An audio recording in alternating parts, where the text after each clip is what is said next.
चरणों में मेरा प्रणाम है। इस कालखंड के प्रथम शिव के शिष्य और हम सबों के परम आदरणीय वरेण्य गुरुभ्राता साहब श्री के चरणों में मेरा प्रणाम है। शक्ति स्वरूपा माँ नीलम जी के चरणों में मेरा प्रणाम है और लखनऊ के इस मैदान में उपस्थित आप सभी गुरु भाई गुरु बहन के चरणों में मेरा प्रणाम है।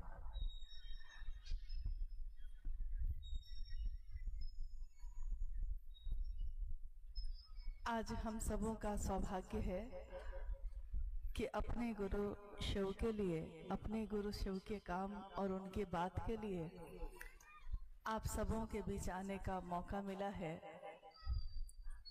और यहाँ के गुरु भाई गुरु बहनों ने मिलके एक शिव गुरु महोत्सव का आयोजन किया। हम लोगों के लिए बहुत सौभाग्य की बात है कि लखनऊ के इस मैदान में लखनऊ ही नहीं उसके आसपास के जिले के गुरु भाई गुरु बहन भी शामिल हैं। जैसा मुझको जानकारी मिली है कि आसपास के जो भी जिले हैं, सीतापुर है, बहराइच है, बाराबंकी है, अयोध्या है, सभी जगह के गुरु भाई गुरु बहन यहाँ आए हैं और अपने गुरु शिव के लिए, अपने गुरु शिव के कार्य के लिए हम सब एक साथ इस मैदान में बैठे हैं। जैसा कि नाम से ही स्पष्ट है, शिव गुरु महोत्सव मतलब शिव के गुरु स्वरूप की बात के लिए। शिव समग्र स्वरूप में तो वो ईश्वर है, महेश्वर है, देवों के देव महादेव हैं, उनके अनेक रूप हैं। यहाँ अभी उत्तर प्रदेश के एक प्रांत प्रयागराज में महाकुंभ के अवसर पे आज करोड़ों लोग वहां आ रहे हैं, जा रहे हैं। और मेरे मन में ये बात आती है कि अगर महादेव ने उस हलाहल का पान न किया होता तो दुनिया के लोगों को अमृत न मिला होता। महादेव को दुनिया ने चाहे जो दिया, लेकिन महादेव ने दुनिया को जीवन दिया, अमृत दिया। अमृत की बूंदें गिरी, वहां तो इतना सा लाभ है। और जिसके कारण ये है, वो मूल कारण तो महादेव ही है। लेकिन महादेव एक ऐसी सत्ता है जो सबको देने वाले हैं और खुद कुछ भी नहीं चाहते। कहते हैं कि क्या वो करेगा लेकर चढ़ावा, सब कुछ त्याग के बैठा है जो सब कुछ त्याग के बैठा है, जो सब कुछ देने वाला है, उसको हम और आप क्या दे सकते हैं। महादेव के विभिन्न स्वरूपों की पूजा हमारे समाज में, हमारे परिवार में, हमारे देश में, विश्व में होती आई। लोगों ने महादेव की पूजा करके ईश्वर के रूप में, भगवान के रूप में उनकी पूजा करके अपनी मनोकामनाओं की पूर्ति भी की। मनोकामना सबकी अलग अलग हो सकती है। स्वाभाविक है कि जब एक इंसान का अंगूठे का निशान भी एक जैसा नहीं होता, कितनी आबादी है, अरबों खरबों लोग हैं, लेकिन किसी एक इंसान का दूसरे इंसान से अंगूठे का छाप तक नहीं मिलता, जिसको हम कहते हैं फिंगरप्रिंट, नहीं मिलता। क्या आपको ये पता है कि शिव से जुड़ी हुई सारी चीजों के साथ ऐसा ही है? जब हम लोग यहाँ की यात्रा में थे तो हमारे हाथ में जो कंगन है, उस रुद्राक्ष के बारे में हम लोग बात करने लगे। साहब से मैंने सुना कि रुद्राक्ष का भी यही गुण है, एक दाना दूसरे दाने से इतने पेड़ होंगे, इतने करोड़ों रुद्राक्ष होंगे, किसी का मेल किसी से नहीं है, यानी एक जैसा नहीं है, कुछ भी नहीं। ना आपकी आंखें, ना आपका शरीर, ना आपका अंग प्रत्यंग, ना आपका दिमाग, ना आपका दिल, सब की चीजें अलग अलग हैं। सबके निशान अलग अलग हैं। यानी कुछ ऐसी ही बात है कि दिया अलग अलग है। किसी का दिया सोने का है, किसी का चांदी का, किसी का पीतल का, किसी का मिट्टी का, और किसी ने मिट्टी तक नहीं मिली तो आटा गूंथकर आटे का ही बना लिया है। दिया अलग अलग है, लेकिन उन सारे दियों को एक साथ रख दीजिए और उसमें रोशनी करिए, उसकी बाती जो है उसको जलाइए।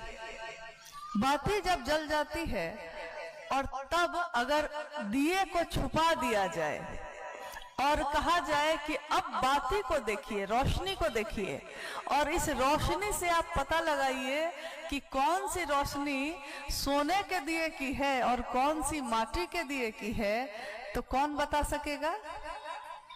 कोई नहीं बता सकता, क्योंकि रोशनी एक ही है। रोशनी किसी की अलग अलग नहीं है। तो हम आप चाहे किसी देश में रहें, कुछ भी खाए पिए, कोई वेशभूषा हो, कैसा भी जीवन जीते हो, कैसी भी सोच रखते हो, लेकिन जब अंतर की बात होती है, ये सब बाहर बाहर की बात तो अलग अलग हो सकती है, लेकिन जब अंतर की बात होती है तो सब शिव का अंश ही है। कभी ऐसा हुआ कि शिव के लिए कहा गया है कि एको हम बहुश्याम, मैं एक हूं अनेक हो जाऊं। और हमारे शास्त्र, हमारे ऋषि मुनि ये कहते हैं कि शिव की इच्छा हुई और ये सृष्टि सृष्ट हुई। शिव की इच्छा, हमारी भी इच्छा होती है, आपकी भी इच्छा होती है, लेकिन हमारी इच्छा में थोड़ा सा बल है, ज्यादा नहीं। हमारी इच्छा में इतना बल है कि हम चाहें तो यहाँ से वहां तक जा सकते हैं। हम अगर चांद पे जाना चाहें तो चांद पे जाने के लिए क्या क्या कर सकते हैं, अपनी बुद्धि के अनुसार सारे प्रयोग, सारे आविष्कार कर लेंगे, मिसाइल बना लेंगे, रॉकेट बना लेंगे, सब कुछ बना लेंगे, चले भी जाएंगे, लेकिन इतनी दूर तक ही जा सकेंगे जितनी दूर तक हमारा सामर्थ्य काम करता है। एक सीमा तो ऐसी आती ही है जहां जाके हमारी सीमा खत्म हो जाती है। हमारे मन की सीमा खत्म नहीं होती, लेकिन हमारे इस शरीर की, इसके काम करने की क्षमता खत्म हो जाती है। अभी अगर ये माइक ना चले तो हम कितने भी जोर से बोले, कुछ ही दूर तक मेरी आवाज जाएगी, उसके बाद सुनाई नहीं देगा। माइक भी चलने लगा, आवाज वहीं तक जाएगी जहां तक इसका सिस्टम लगा है। जहां सिस्टम खत्म वहां आवाज भी खत्म। हम काम करना चाहते हैं कुछ भी, आपने देखा होगा बहुत बड़ी बड़ी कंपनी बनती है, लेकिन उसके साथ भी एक शब्द लिखा होता है, लिमिटेड। यानी कि हर चीज लिमिट में है, हर चीज सीमा में है। ये धरती भी एक परिधि है, इस परिधि के बाहर धरती फिर रही है। ये अंतरिक्ष भी एक परिधि है, उसकी भी, सूर्य की भी एक परिधि है जिसपे सारे ग्रह घूमते हैं। यानी इस सृष्टि में, इस ब्रह्मांड में जो शिव की इच्छा से सृजित है, हर चीज तय है पहले से। कुछ भी अकारण नहीं है, कुछ भी अचानक नहीं है, कोई भी अकाल घटना नहीं होती, हमारे आपकी नजर में होती है, लेकिन ये सारी चीजें तय है। हमारा ही दिमाग है, हमारा ही दिल है।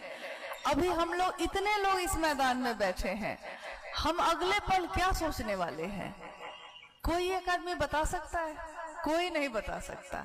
आप अपने दिमाग में अगले पल में क्या सोचने वाले हैं आपको नहीं पता। यानी कोई तो है जो आपके इस दिमाग में सोच को डालता है, विचारों को भेजता रहता है। और वो कौन है? वो कौन सी सत्ता है जो हमारे ही दिल में, हमारे ही दिमाग में चीजों को भेजती रहती है और बदलती रहती है? कोई नियंत्रण करता है, लेकिन वो दिखाई नहीं देता। हम योजना बनाते हैं, दीर्घकालिक योजना, अपने जीवन की बहुत सारी योजना। हमारी योजना कुछ और होती है, लेकिन ईश्वर की कुछ और होती है। हम जो सोचते हैं, हम ये कर लेंगे, लेकिन जो तय है ऊपर से, आप किसी न किसी घटना से आपका मन ही आपको उस तरफ मोड़ देता है जिस तरफ आपने सोचा भी नहीं था कि आप जाएंगे या आप करेंगे। यानी अकारण तो यहाँ कुछ भी नहीं है। महादेव की वो सत्ता जो ईश्वर की है, जो ईश्वरों के ईश्वर महेश्वर की है, उनके सभी रूपों को जो दानदाता स्वरूप रहा है। दानदाता का अर्थ होता है कि आपने मांगा है और उन्होंने दे दिया है। कहानी तो ये भी आती है कि लोग जानते हैं कि रावण के पास जो सोने की लंका थी तो रावण की सोने की लंका थी, लेकिन कहानी तो ये है कि वो लंका में जो सोने का महल गया, वो महल तो था महादेव ने पार्वती के लिए बनाया था। पूजा करने आए और कहा कि मुग्ध हो गया हूं इस महल के सौंदर्य पे, दक्षिणा में ये महल ही चाहिए। कहानी है, कथा है कि महादेव ने दे दिया। यानी आपने उनसे कुछ भी मांगा है तो उन्होंने दिया है। मांग के हम सोने की लंका ले सकते हैं, मांग के हम संतान और वैभव ले सकते हैं, लेकिन अगर उसको चलाने का ज्ञान नहीं मांगा, ज्ञान नहीं लिया, तो वो चीज मेरे किसी काम की नहीं। शिव का इतना बड़ा भक्त रावण, वैभव और तीनों लोकों का पति महादेव से ही मिला, लेकिन तीनों लोकों का अधिपति बना। ज्ञान नहीं मांगा तो चलाने का तरीका भी नहीं मालूम चला। हमारे आपके बच्चे हैं, बड़े होते हैं, हम उनके लिए खेत खरीदते हैं, हम उनके लिए घर खरीदते हैं, हम उनके लिए सामान और सोने चांदी खरीदते हैं, और हम सोचते हैं कि मेरे बच्चों का जीवन इसी से सुखी हो जाएगा। हम अपने बच्चों को खेत, जमीन, संपत्ति, गहने दे देते हैं, बांट देते हैं, लेकिन वहां भी ये चरितार्थ होता है कि कपूत अगर कोई है, पूत कपूत तो की धन संचय, और पूत सपूत तो की धन संचय। यानी अगर पुत्र या पुत्री सपूत है यानी कि योग्य है, योग्य यानी उसको ज्ञान है, जीवन को जीने का ज्ञान है, कुछ ऐसा पढ़ लिया उसने, कुछ ऐसी कला सीख ली है कि कहीं ना कहीं कमा के खा लेगा, तो उसके लिए भी आपको धन संचय करने की जरूरत नहीं। और अगर उसको ज्ञान ना हो तो खेत आपने 100 एकड़ भी अगर दे दिया है, लेकिन खेती करने का ज्ञान नहीं हो तो खेत उसके किस काम का। यानी वहां भी ज्ञान की जरूरत है। चीजों को संभाल के रखने के लिए भी ज्ञान की जरूरत है। हमारे घर में जब कोई आता है और हम कहते हैं कि 4-5 दिन के लिए घर तुम्ही पे छोड़ के जा रहे हैं, लौट के आते हैं तो देखते हैं कि सारा कुछ अस्त व्यस्त है। आप कहते हैं घर को संभालने का ज्ञान भी नहीं आता। यानी ज्ञान तो हर चीज में चाहिए। जीवन को जीने की कला गुरु सिखाते हैं, और यहाँ तो जगत गुरु शिव की बात हो रही है। अभी थोड़ी देर पहले एक विषय आया, गुरु, सदगुरु और जगत गुरु। आइए पहले हम लोग थोड़ा इसको स्पष्ट कर ले। स्पष्ट इसलिए कि अगर हमने मान तो लिया है महादेव को गुरु, लेकिन हमारा मन इस बात को समझ नहीं पा रहा कि गुरु मानने की जरूरत क्यों है और उनका शिष्य बन के क्या होता है। अगर हम ये नहीं जानते हैं या नहीं समझ पाए हैं तो हम जो भी काम करेंगे मशीन की तरह करेंगे, देखा देखी कर लेंगे। दूसरा कर रहा है इसलिए हम भी कर लिए, दूसरे ने कहा है कि तीनों सूत्र कर लेना, दया मांग लेना, चर्चा कर लेना, नमन कर लेना, तो कर लिया है, लेकिन समझा ही नहीं। मेरा मन खोजी हुआ ही नहीं, मैंने अपनी खोज शुरू की ही नहीं। दूसरों को जोड़ते जोड़ते मैं खुद कैसे जुड़ूंगा ये मैंने सोचा ही नहीं। दूसरों को स्टेशन पहुंचाने में मैं भी पहुंचूंगा ये भी नहीं सोचा। इसलिए लोगों के बीच ये संशय होता है कि जब गुरु हैं ही बहुत सारे शरीरधारी, तो हम वैसे शिव को गुरु क्यों बनाएं जो दिखते ही नहीं, क्योंकि जो दिखेगा वो ज्ञान देगा। लेकिन यहाँ एक बात हमको समझनी होगी कि संसार में कोई भी अगर शरीरधारी गुरु आता है, यानी गुरु की जो श्रेणी है जब गुरु की श्रेणी होगी तो उनके शिष्य की श्रेणी भी होगी, स्वाभाविक है ना। जब हम कहते हैं कि माँ है तो पुत्र पुत्री भी होगा, बहन है तो भाई बहन भी होगा, पिता है तो उसकी संतान होगी, दोस्त है तो उसका कोई दोस्त होगा, दोस्त अकेला तो नहीं हो सकता, दुश्मन है, दुश्मनी के भाव के लिए भी दो सत्ता होनी चाहिए, नहीं तो दुश्मनी भी किससे करेगा वो, अकेले किससे दोस्ती और किससे दुश्मनी, यानी दोनों तरफ से सत्ता चलती है। गुरु परंपरा में शरीरधारी असंख्य गुरु हैं, आज भी हैं। सदगुरु श्रेणी में भी शरीरधारी गुरु हैं, लेकिन सही गुरु का अभाव हो गया है। आप अपनी नजर से भी देखिएगा, जब चारों तरफ देखिएगा तो भेष से तो बहुत गुरु मिल जाएंगे। किसी ने गेरुआ वस्त्र पहना है, किसी ने रुद्राक्ष की माला पे माला पहन ली, किसी ने 1.25 लाख का रुद्राक्ष की टोपी ही पहन ली, किसी ने कुछ किया, किसी ने कुछ किया, किसी ने विश्व कल्याण के लिए कुछ और रास्ता अपनाया, कोई अघोर पंथ से चल रहा है, कोई योग के पंथ से चल रहा है। यानी गुरु है, ऐसा नहीं कि नहीं है, परिणाम भी है। तो कहा जा सकता है कि शरीरधारी गुरु से भी आप कुछ सीख सकते हैं, वो भी शिव का ही अंश है। अगर शरीर में कोई गुरु है तो शिव, अगर गुरु नहीं है तो शरीर में भी कोई गुरु नहीं हो सकता। अगर शिव के पास माँ का भाव ना हो, संसार में कोई माँ नहीं हो सकती। शिव के पास पिता का भाव ना हो, संसार में पिता का भाव आ ही नहीं सकता, क्योंकि जो भी इस संसार में प्रकटीकरण है, दिखता है, महादेव के पास से अगर वो निश्रित नहीं हुआ, निकला नहीं, तो वो संसार में दिख ही नहीं सकता। तो गुरु भी होंगे, यानी गुरु परंपरा में भी जब हम सर्वोच्च शिखर पे देखते हैं तो हम देखते हैं कि गुरुओं के गुरु कौन है, सदगुरुओं के गुरु कौन है, देवताओं के गुरु कौन है और उनके गुरु कौन है। देवताओं के गुरु बृहस्पति को कहा गया। बृहस्पति के गुरु कौन है? शिव। असुरों के, राक्षसों के गुरु कहा गया शुक्राचार्य है। शुक्राचार्य के गुरु कौन है? शिव। संसार में इंसान जहां रहते हैं, जगत में जितने भी गुरु हैं, अगर उसके मूल में, जड़ में देखिए, उस एक छोटे से गुरु भाई ने हमारे जो उस समय चर्चा की है, मतलब आप लोगों के शिव की चर्चा सुनने के बाद मुझको लगा कि यहाँ तो हम लोग की जरूरत ही नहीं है। इतनी सुंदर बात, इतनी सुंदर भावना, और स्पष्ट, सब कुछ स्पष्ट है कि जड़ को पकड़ लिया तो सब कुछ अपना ही है। राजा अपना है तो उसकी राज्य की सारी चीजें भी अपनी ही है।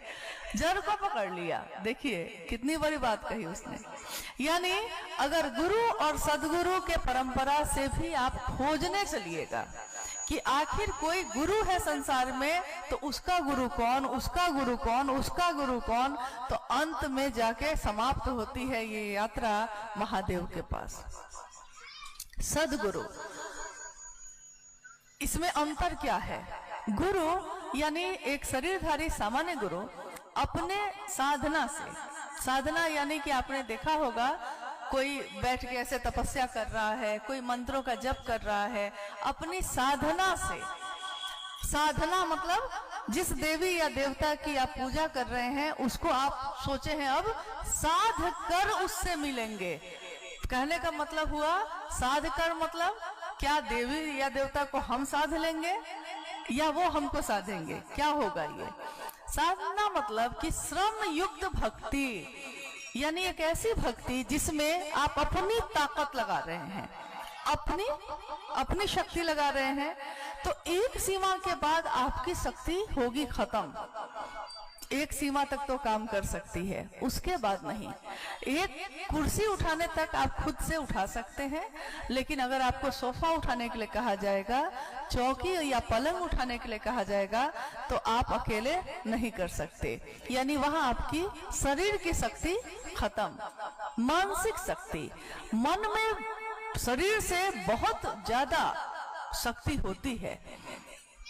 मानसिक शक्ति यानी आपने आज जो घर बनाया है और आप जिसमें रहते हैं, किसी दिन वो घर नहीं था, लेकिन आपके मन ने सोचा था, आपके मन में सोचा कि एक घर बनाऊंगा। नहीं कहते एक घर हो सपनों का, उसमें ऐसा होगा, 4 बेडरूम बनेगा। देखिए उस दिन हम लोग जो बात करते हैं, क्या क्या बात करते हैं, हम कहते हैं उसमें 4 बेडरूम, एक ड्राइंग रूम, एक किचन, एक लॉन, एक ये सारी चीज, क्या ये सारी चीजें बाहर बन गई हैं? नहीं, आपने उस दिन इन चीजों को अपने मन में सोचा है, आप अपने मन में सोच रहे हैं। और ये चीजें जो 1 साल या 2 साल बाद सामने मूर्त होंगी, प्रकट होंगी, बन जाएंगी, ये उस दिन आपके मन में बन रही है। और मन में जिन चीजों को आपने बना लिया, अगर आप उस पे ठहरे रह गए, संकल्पित रह गए कि हम इस काम को करके रहेंगे चाहे जो हो जाए, तो एक दिन आप उस काम को कर ही लेते हैं।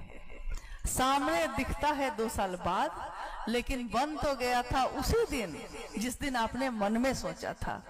तो आपके मन की शक्ति कितनी मजबूत है कि अगर आप ठहर जाएं, मानसिक शक्ति का प्रयोग कर लें, तो बहुत चीजें बनती हैं। मानसिक शक्ति यानी इसको कहा जाता है मेंटल फोर्स, मानसिक ताकत। तो कभी कभी आपने सुना होगा कि कोई साधु, कोई अघोरी अपनी मानसिक शक्ति से, आपने सुना होगा किसी किसी के बारे में सदगुरु श्रेणी, यानी मानसिक शक्ति में उनमें इतनी ताकत है कि वो आकाश मार्ग से उड़ के एक स्थान से दूसरे स्थान चले जाते थे। कोई जल पे ही चलने लगता था, कोई मिट्टी के नीचे ही 1 साल तक दबा हुआ है, फिर भी जीवित है। चमत्कार से ये दुनिया भरी हुई है। लेकिन साहब ने एक बात कही उस दिन, उन्होंने कहा कि अगर इंसान का शरीर मिला है आपको, तो इंसान का शरीर क्यों मिला, इसमें क्या संभावना है? क्योंकि अगर उड़ने का ही सिर्फ आपको काम करना था तो पंछी का जीवन मिलता, पंछी उड़ता है। अगर पानी में ही रहना था तो मछली का जीवन मिल जाता, लेकिन मछली का नहीं मिला। आपको मिला है इंसान का जीवन। शिव की सबसे सुंदर रचना, यानी दुनिया में जितनी भी रचना है उसमें सबसे सुंदर रचना कहा गया एक मानव का निर्माण, एक इंसान का निर्माण।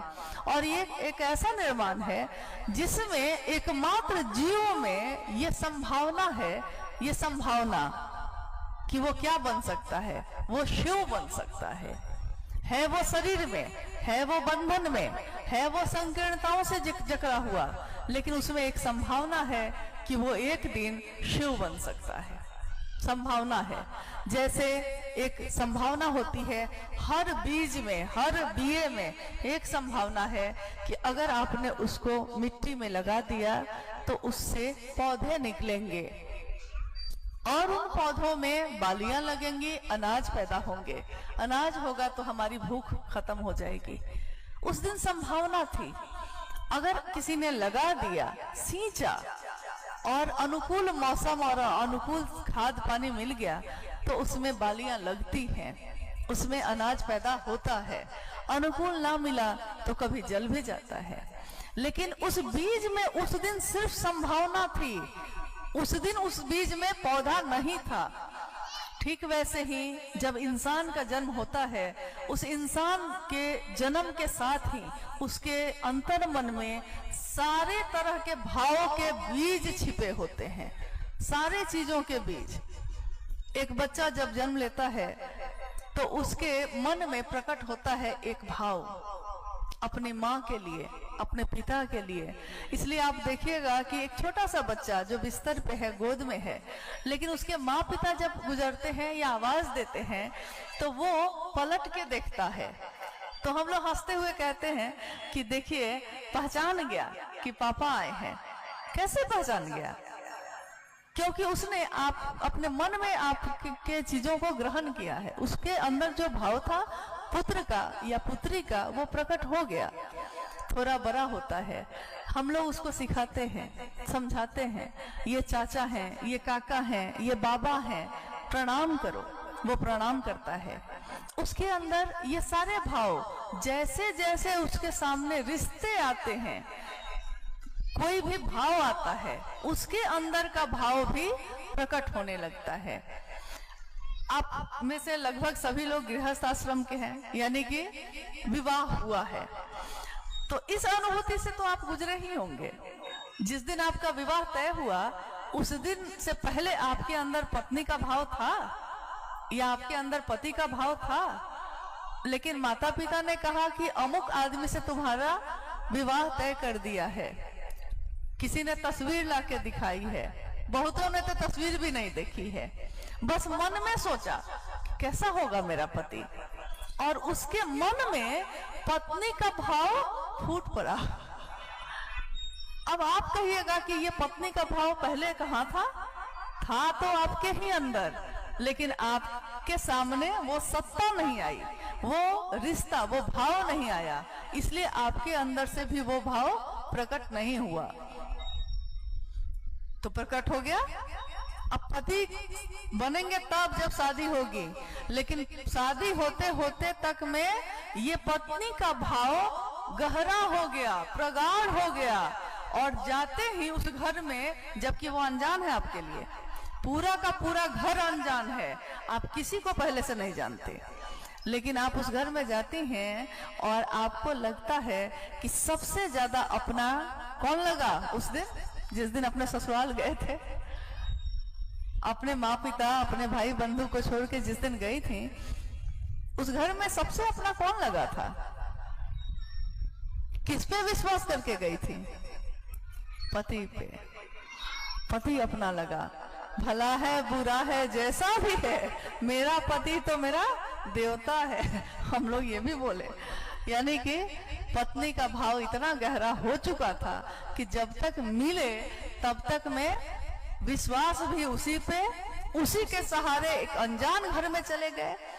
और पति के तरफ से भी अगर देखिएगा तो आपको पता चलेगा कि जिसको वो घर में लाया और जिसके ऊपर अपनी अलमारी की चाबी और अपना सारा कुछ सौंप दिया, उसके अंदर भी वही भाव चल रहा था। मन में पैदा हुआ था ना, मन में पैदा हुई चीज क्या असर डालती है अगर ये मन समझ ले कि वो मेरा है। बस इतनी ही बात साहब ने कही। उन्होंने कहा, साहब श्री ने कहा कि मन में एक विचार, मन एक मशीन है, दिखाई नहीं देती। इस पूरे शरीर में हर चीज आप देख सकते हैं, आपकी त्वचा, आपके नाखून, आपके बाल, ऊपर का सब दिखाई देता है, अंदर का भी मशीन से देख सकते हैं, लेकिन इस पूरे शरीर में मन कहाँ है? वो मन दिखाई नहीं देता, इन आंखों से दिखाई नहीं देता, लेकिन सब कुछ महसूस वही करता है। मन ही सुख भी महसूस करता है, मन ही दुखी महसूस करता है, मन ही बेचैन होता है, मन को कुछ अच्छा लगता है, मन को कुछ बुरा लगता है। और हम कहते भी हैं ये, आज मेरा मन नहीं है, आज मेरा मन दुखी है। आप ये नहीं कहते कि मैं दुखी हूँ, आप कहते हैं कि मन बहुत दुखी है। ये कौन सी भाषा है? आप कहिए कि मैं दुखी हूँ, नहीं, हम कहते हैं मन बहुत दुखी है, मन को अच्छा नहीं लग रहा कुछ नहीं। कोई कहता है वहां आइए ना, मन होगा तो आएंगे, कहते जो है समझते नहीं हम लोग। यानी हर चीज आपके जीवन में आपका मन ही संचालित कर रहा है, लेकिन आप इसको समझ नहीं पा रहे। मन की भूमिका तो है सबसे ज्यादा, और वो एक है मशीन। क्या पैदा करती है वो मशीन? क्या होता है उस मशीन पे जो दिखाई नहीं देती? उस मशीन पे विचार पैदा होते हैं, हर क्षण सैकड़ों विचार बस पैदा हो रहे हैं, मर रहे हैं, और उसी में से कोई खड़ा हो जा रहा है, उसी में से कोई ठहर जा रहा है, ठहर जा रहा है। जब पढ़ाई शुरू किए थे तो सोचे थे कि क्या क्या बन सकते हैं, ये भी बन सकते हैं, ये भी बन सकते हैं, ये भी बन सकते हैं, क्या तैयारी करें, लेकिन कोई एक चीज आपके मन में ठहर गई और बाकी सबको आपने छोड़ दिया, और अब आप सिर्फ उसी चीज के लिए चल रहे हैं।